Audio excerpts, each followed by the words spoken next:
Pâturer une partie des couverts permet de reminéraliser plus vite certains éléments, recycler plus vite certains éléments, permettre des démarrages plus rapides sur des cultures de printemps par exemple, ce qui peut être également intéressant.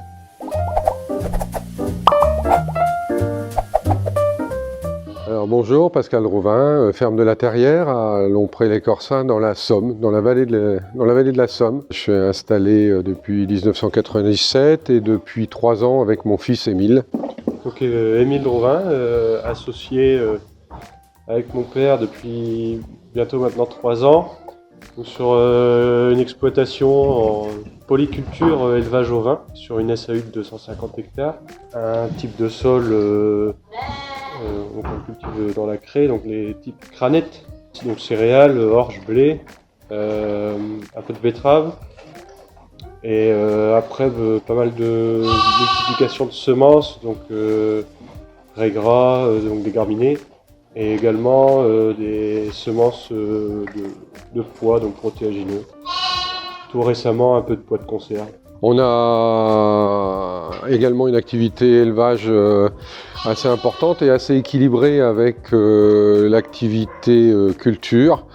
On essaye depuis quelques années maintenant de combiner les deux, donc l'élevage du mouton. Alors l'élevage du mouton dans un système qu'on pourrait définir comme un système de semi-bergerie, c'est-à-dire que les brebis font leur fin de gestation, l'agnelage et la lactation en bergerie. Les agneaux sont engraissés en bergerie et par contre les brebis ressortent le plus vite possible au pâturage.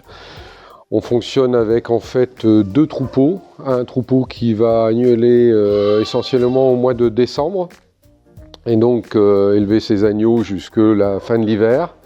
Les brebis ressortiront donc en prairie permanente et ensuite sur les couverts. Donc ils vont sortir au mois de mars, 15 mars, ça dépend de la météo bien sûr et de la ressource en herbe, et rester en prairie et sur les couverts jusqu'au 15 octobre environ. Le deuxième troupeau, en fait, lui agnelle au mois de mai et juin, va faire la lactation donc pendant l'été en bâtiment. Et les brebis après le sevrage vont ressortir là essentiellement sur les couverts. En fonction de la disponibilité des couverts, ce qui peut être très variable d'une année sur l'autre, on va ressortir tout ou partie du troupeau et le plus tard possible dans l'hiver. Ça peut être jusque fin janvier, voire début février certaines années. Cette année, c'était par exemple beaucoup plus tôt. À Noël, on a rentré tout le monde non pas tellement pour une question de ressources en herbe, mais pour une question d'humidité générale et de boiterie sur le troupeau. Voilà, il faut toujours trouver cet équilibre entre l'intérêt du troupeau, l'intérêt de la culture qui va suivre, la disponibilité en herbe. C'est toujours ça qu'on est en train de rechercher. La présence du troupeau nous permet également de diversifier notre assolement. Dans l'assolement, on n'a pas parlé tout à l'heure, mais il y a par exemple un petit peu de luzerne. Les prairies temporaires également, qui peuvent permettre de gérer des parcelles un peu compliquées. Soit en désherbage, soit des parcelles extrêmement superficielles, peu productives en céréales. Et toujours cet équilibre dont la paille est utilisée par le troupeau, le fumier composté est remis sur les cultures. Le pâturage découvert nous permet de gérer un certain nombre de choses. On a des terres qu'on estime qui minéralisent peu, donc pâturer une partie des couverts permet de reminéraliser plus vite certains éléments, recycler plus vite certains éléments, permettre des démarrages plus rapides sur des cultures de printemps par exemple, ce qui peut être également intéressant.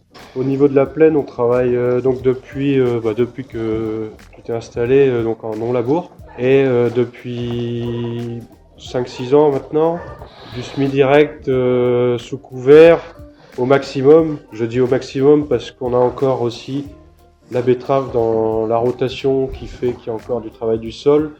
Et sur une année comme cette année par exemple, du travail du sol pour gérer certains problèmes type mulot et aussi avec une récolte comme on a connu cet été, rattraper des petites compactions de sol. Voilà, donc on ne s'interdit rien, mais on essaye au maximum de faire du SD. On a un fonctionnement en commun avec 2 autres agriculteurs, donc tout le matériel de plaine, semoir, un déchômeur et puis les tracteurs. Après notre matériel d'élevage, donc un télesco, un tracteur, une benne qu'on a juste à nous quoi, sur l'exploitation. En semoir, il y a 2 semoirs en fait. Il y a un semoir qui est dit l'ancien semoir, avec lequel on faisait beaucoup de TCS, qui est un sulky maxi-drit.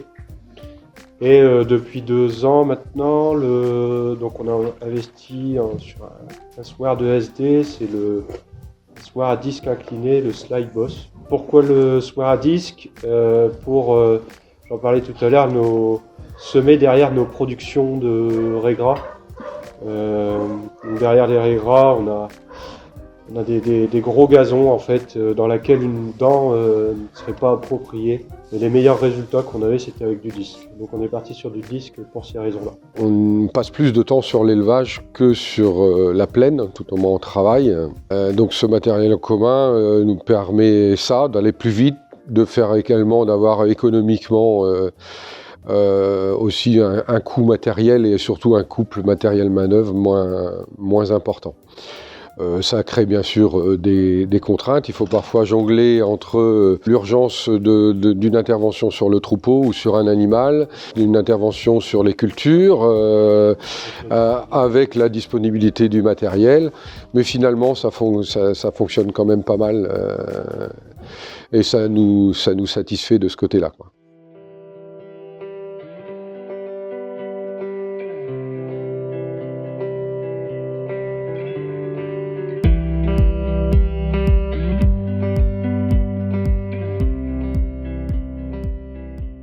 Chedru, agronome chez AgroLeague. Pour me présenter rapidement, avant de rejoindre AgroLeague, j'étais conseiller culture, principalement en grande culture, où j'accompagnais des groupes d'agriculteurs sur du conventionnel au très intégré, passant par les protections phytosanitaires, fertilisation, produits classiques. Et à côté, j'avais créé un groupe d'agriculture pour travailler le travail du sol, la diminution, l'optimisation de la matière organique, tout ça dans le but de baisser les charges. À côté de travailler chez AgroLeague, je travaille aussi sur l'exploitation familiale où on travaille l'agriculture de conservation depuis un peu plus de 30 ans avec des semoirs autoconstruits, mais aussi des solutions de biocontrôle telles que les produits d'extrait fermenté d'ortie, consoude et de hemme. Aujourd'hui, on est chez Pascal dans le but de parler de pâturage découvert via les brebis. L'objectif, ça va être de comprendre les avantages et les inconvénients de ce pâturage, de pourquoi on utilise des brebis, et aussi quel avantage agronomiquement on aura pour notre sol. Voilà, vous pourrez découvrir tout ça dans cette vidéo.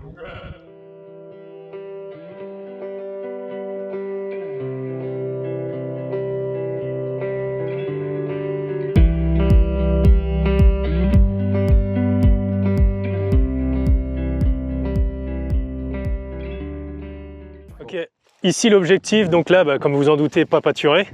C'est un peu de voir les espèces qui ont été semées et après on va vous montrer la parcelle qui a été pâturée, ce qu'il en reste.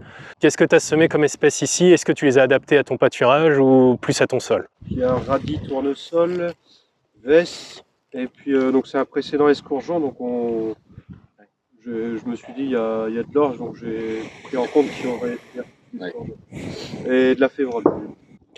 Donc on se prend pas la tête aux moutons qu'on met dedans, on se prend la tête pour le sol. Et après, les moutons mangent ce qu'ils mangent. Ouais, c'est ça la stratégie. Sans tomber dans les excès. On savait qu'on avait une base de graminées. Leur mettre un couvert, on en revient tout à l'heure, extrêmement riche en légumineuses, ce serait forcément plus risqué. Mais en couvert diversifié, je pense qu'on peut leur faire manger pas mal de choses. Éviter les moutardes classiques quand même. S'il y en a un petit peu, c'est rien. Mais si elle est dominante, il n'y a pas d'espèce totalement interdite. De toute façon, on mélange. Après, on a déjà eu des accidents avec des mercuriales. Et puis là, ça a météorisé. On parlait de météorisation. On a eu un souci de météorisation, c'est sur cette parcelle-là. Les mercuriales ont poussé, les brebis l'ont bouffé. Les brebis en mercurial. Donc là, en l'occurrence, c'était sur des pousses de colza. C'était un peu sale en mercurial. Floraison et à graines, c'est potentiellement toxique. Pendant qu'on est ici, là, dans la non pâturée, on va aller regarder un petit peu la structure, parce que c'est vrai que dans certains écrits, on voit l'inconvénient du pâturage, c'est le piétinement et le tassement du sol. Donc on va regarder là où ça n'a pas été piétiné, on va aller regarder après là où ça a été piétiné pour voir comment Pascal arrive à gérer justement cette compaction. Et on va avancer un petit peu. Donc là, on peut regarder un peu la structure là où c'est pas pâturé. Il y a petite lamelade des chômeurs, mais rien de méchant. Mais en gros, on voit qu'il n'y a pas non plus de compaction. On a une structure grumeleuse, bon, qui est due au calcium. On n'est pas venu là pour parler de calcium. Mais on a une structure grumeleuse avec des vers de terre. Donc là, on peut se dire, ça n'a pas été pâturé, structure au top. On va aller voir après à côté, est-ce que le pâturage a réduit cette structure ou pas, si ça a réduit un peu les petites galeries de vers de terre qu'on voit ici, le petit chevelu racinaire qu'on a en surface. C'est un petit peu les questions qu'on pourrait trouver en inconvénient du pâturage. Du coup là on a une structure au top, on va les voir à côté après. Si au printemps, pour certains d'entre vous qui font du lin, des betteraves, tout ça, un petit grattage en surface pour rattraper. Mais c'est vrai qu'en fait il y a tellement, quand on fait le poids avantage-inconvénient et que cet inconvénient, certains le disent, c'est un gros inconvénient, mais non. En fait tant qu'on a l'activité biologique qui rattrape, je vais vous montrer à côté, hein, c'est pareil la structure. L'activité biologique qui rattrape, pas du surpâturage. Et si vraiment il y a une petite compaction, un petit grattage de surface, mais comparé à un tracteur de 7 tonnes, ça fait 10 fois moins mal, quoi. Cette toute petite route, moi j'ai déjà vu sur du pâturage de colza, les moutons font ce qu'on appelle des pieds de mouton, c'est-à-dire que de temps en temps ils suivent à la queue leu, notamment quand on fait des grands parcs.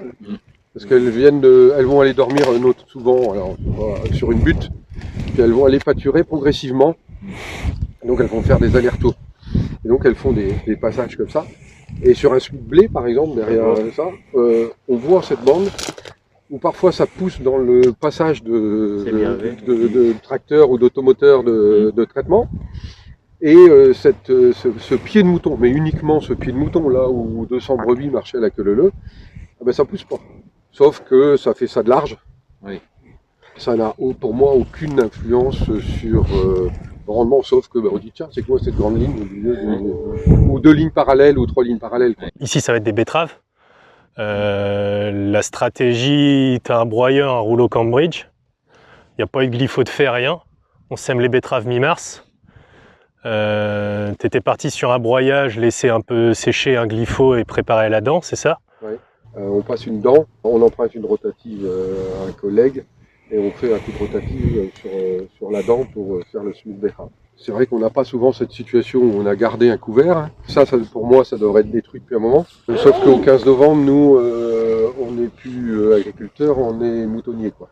Mon idée, enfin avec Émile, c'était de passer un coup de broyeur dans cette parcelle, bon, qui n'est pas immense, pour éclater un petit peu une partie du couvert, qui est bien vivant, avant d'y revenir après avec un glyphosate, avant le travail de la dent, quoi. Vu la date de semis, ici on sème au 15 mars, on est dans un mois et demi, donc là moi, voilà, et le rouleau peut peut-être blesser un peu, mais très léger, le disque va blesser un peu très léger. Est-ce que je voyais l'avantage du broyeur? Certes, il a l'inconvénient qui coûte cher et c'est du temps, bon la petite parcelle, mais c'est qu'on va défibrer notre couvert qui est très ligneux là. Et en brisant un peu les cellules, on brise un peu ces chaînes carbonées, et on a un petit peu plus de relargage de sucre que si on a une matière végétale qui reste un peu brute. C'est plus rapide.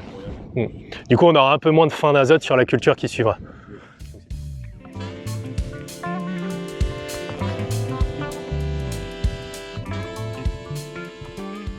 Pour ceux qui n'ont pas lu l'article sur TCS qu'a fait Frédéric Thomas, il a partagé des chiffres super intéressants parce qu'en fait, on voit l'avantage, l'inconvénient d'un pâturage. On peut se dire, les moutons, ils pâturent, il n'y a rien qui retourne à notre sol. Et en fait, ils ont démontré qu'un mouton, ce qu'il va consommer, il va enlever que 20% de la valeur de ce qu'il a consommé. Donc il faut savoir que dans la totalité du couvert, il n'y a que 20% qui est perdu pour la croissance du mouton. Donc l'azote, elle est restituée majoritairement dans les urines sous forme d'urée, il expliquait, à 80%. Donc en fait, vous avez 80% de l'azote de votre couvert qui revient à votre sol. La potasse dans les déjections à 100%. Le phosphore dans les déjections et la potasse dans les deux. Pour ceux qui disent l'inconvénient un peu de faire pâturer les couverts, on peut avoir peur agronomiquement qu'on vide nos sols parce qu'on met tout à bouffer à nos moutons. Non, c'est faux. On a un recyclage. Et il y avait aussi un autre point intéressant, on avait la discussion ce matin, c'est que le rôle du mouton, en fait, il va rajeunir le couvert. Pour ceux qui connaissent, il y a les cessurènes des couverts. Des césurènes très ligneux qui sont autour de 20, ils vont demander beaucoup d'azote pour se décomposer. Le fait de le passer à l'intérieur du mouton, on baisse les césurènes. Et il y avait eu des essais de faits, pareil, si vous voulez le lire, c'est dans TCS, avec des reliquats faits entre couverts pâturés et couverts non pâturés. Et dans tous les cas, là où il y avait le couvert pâturé, on avait plus de reliquats azotés et même dans l'horizon 0,30. Pourquoi? Parce que le mouton il a décomposé le couvert et il a recréé une minéralisation un peu plus rapide. Et ils ont aussi prouvé, ça c'était aux États-Unis, ils avaient fait 2 ans de pâturage de bovins. Et ils avaient fait des analyses de microbiologie. Et dans tous les cas de figure, il y avait plus de microbiologie dans les sols là où c'était pâturé. Donc forcément, on accroît l'activité biologique et donc plus de minéralisation, plus de recyclage des éléments et donc une meilleure fertilité des sols. C'est ce qu'on disait ce matin avec Pascal. Pascal, il disait qu'il avait beaucoup de carbone un petit peu stable qui venait sur sa ferme via des fumiers très pailleux, des composts, des choses comme ça. Et là, on va pouvoir le refaire tout de suite. On a fait un petit test pour ceux qui m'ont déjà vu faire avec l'eau oxygénée, où on brûle un petit peu la matière organique. Et finalement, il n'est pas du tout pourvu en carbone labile. Il a quand même des sols très, très riches en parts azotées. Et je pense que le pâturage en est pour beaucoup dans ce système. Là, à la force de brûler la matière organique, la motte, elle est totalement en train de changer de forme. Et juste pour la petite histoire, c'est qu'on voit quand même que la matière organique, c'est ce qui nous tient nos agrégats de sol. Là, on n'a plus de forme, on n'a plus rien. Donc, il y a quand même un rôle. Je prêche des convaincus, mais. Rétention d'eau également. Oui. Là, il n'y a rien. Et on peut en venir à la conclusion que dans certains systèmes où on a des gros poules de matière organique qui ne se décomposent pas et qu'on cherche des apports de labile. Donc on peut aller chercher de la légumineuse, on peut aller chercher des césurènes faibles d'apport organique type des fientes, type des digestats liquides. Et finalement, il y a peut-être une autre voie encore une fois, c'est le pâturage. Utiliser l'élevage pour faire du recyclage à la parcelle. Pendant qu'on est là, on va continuer à regarder, ça a été pâturé. On parlait de l'inconvénient de la structure de sol qui était dégradée par les moutons. Je sais pas si vous voyez des catastrophes dans cette parcelle. On a quand même les mêmes galeries de vers de terre qu'on a là-bas. Les mottes sont friables exactement comme là-bas. Donc là, vous me le dites pas, je sais pas que la parcelle a été pâturée. Il n'y a eu aucun problème de compaction. Sur les mulots, par rapport au pâturage, on est presque même convaincu que le pâturage a un effet positif sur la régulation des mulots, du fait que les brebis dégagent des petites surfaces en pâturant. Et donc sur ces petites surfaces dégagées tous les jours, il y a une grosse pression de prédation.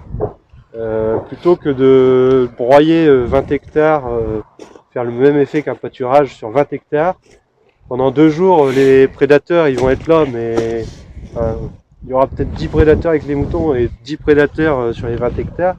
Mais les 10 prédateurs sur 20 hectares pendant 2 jours, ils n'auront pas le temps d'en bouffer plus que quand il y aura les moutons pendant un mois. Après, il y a un autre prédateur qui intervient, c'est les hérons et les aigrettes. Ils sont en permanence avec les moutons. Ils sont tout le temps avec les moutons. Vous devez le voir aussi. Les hérons et les aigrettes, on les voit visuellement, on les a déjà observés aux jumelles prendre des légumes, ça c'est énorme. Et ils sont concentrés autour du troupeau pendant que le troupeau pâture. Ils suivent les moutons.